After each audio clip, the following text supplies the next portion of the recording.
I've added a little note to the bottom of this page. Sometimes we like this little sort of picture to help us for reference triangles. So if I was to draw, and I call it bow tie triangles, it's just sort of a way to remember it. So I'm just gonna go the 4 possible ways I can draw my reference triangle. So if it's in quadrant 1, so if I have a terminal side in quadrant 1, the reference triangle is always to the nearest x-axis. So I draw that here, and this of course would be where my angle goes. If it's in quadrant 2, and I'm gonna try and make this a little bit symmetrical here. So if it's in quadrant 2 and that's where my terminal side is, my reference triangle is to the nearest x-axis, so that's where my reference angle would be.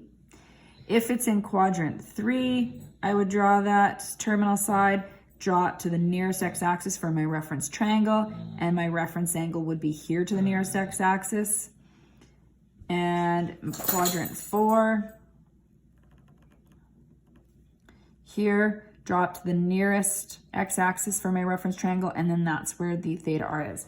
So sometimes we like to draw a little picture and go, hey, that looks like a bow tie, and that just helps me remember how I can draw. This is the only way you're gonna draw these triangles. You never draw it to the y-axis. So it looks like a little bow tie.